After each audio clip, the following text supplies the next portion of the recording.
Today, we're diving deep into the dark, quirky, gothic, and wonderfully weird world of the Addams Family. Our topic is the 1992 NES game, based on the hit 1991 movie. In this long-form breakdown, we'll explore its development, gameplay mechanics, level design, secrets, music, difficulty, and what makes this classic so memorable. So sit back, relax, and join me as we follow Gomez Addams on his bizarre and challenging mission to save his family. The Addams Family has been a pop culture icon for decades, starting all the way back in the 1930s with Charles Addams' original cartoons. Over the years, we've seen TV series, movies, animations, and even musicals. When the 1991 movie became a massive success, Ocean Software quickly jumped on the opportunity to create a game adaptation for home consoles. One of those adaptations was the NES version, a unique platformer with surprising depth for an 8-bit game. In this game, you play as the always enthusiastic and slightly unhinged Gomez Addams. The story is simple but faithful to the film. The evil lawyer Tully Alford has kidnapped the Addams family members and taken control of the mansion. Gomez must explore the gigantic Addams mansion, avoid enemies, survive dangerous traps, and rescue every member of the family one by one. The simplicity of the premise is classic early 90s design, but the execution is surprisingly ambitious. Unlike many NES games of the era that followed a straight, linear level structure, the Addams Family uses a more open-ended layout. It gives off a light Metroidvania feel, encouraging exploration, backtracking, and discovering hidden rooms. You're free to tackle many areas in whatever order you choose. The mansion acts as a hub, filled with branching paths, secret passages, and doors leading to entirely different sections of the house. This freedom gives the game a very unique identity compared to typical platformers of the time. Gomez doesn't have a traditional attack like many platform heroes. Instead, the gameplay relies heavily on jumping, avoiding enemies, and mastering precise platforming. This makes the difficulty stand out almost immediately. Enemies are relentless, jumps are unforgiving, and traps appear in almost every room. You do have access to certain collectible items, extra hearts, hidden bonuses, and keys that grant access to specific areas.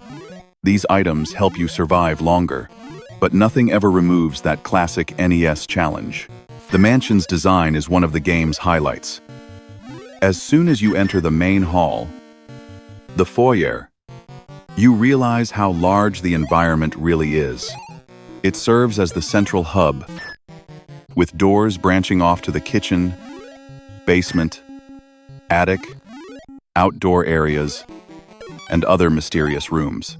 Each area reflects the strange and unsettling personality of the Addams family. The kitchen is one of the earliest shockers for new players. Living utensils, bouncing pots, flying pans, and frantic platforming all create a chaotic atmosphere. The kitchen is where many players experience their first batch of deaths. Then we have the basement, a dark and claustrophobic maze filled with moving platforms and instant death hazards. The basement also hides one of the game's rare bonus rooms, rewarding players who explore every corner. The rooftop is notoriously one of the hardest areas. Narrow platforms, fast-moving enemies, and wind effects push Gomez around and make jumps far more dangerous. Many players have spent dozens of attempts just trying to cross the rooftop without falling to their doom. The greenhouse is another iconic part of the mansion. In typical Addams Family style, the plants are alive and aggressive. Carnivorous plants, walking vines, and moving flowers turn the greenhouse into a fast-paced obstacle course. Beneath the mansion lies an eerie underground crypt area. This part of the game is darker, filled with tougher enemies, and often requires sharp reflexes. You'll likely revisit this place multiple times as you unlock different pathways throughout your journey. A major part of the game revolves around rescuing each member of the Addams family. Wednesday Addams can be found in a trick-filled room of moderate difficulty, while Pugsley is trapped in an area filled with tricky jumps and more enemies than earlier sections. Uncle Fester's location is darker and riddled with traps, requiring extremely careful platforming. Granny Addams and Morticia are hidden in more advanced sections of the mansion, with Morticia's rescue being essential for the final stages of the game.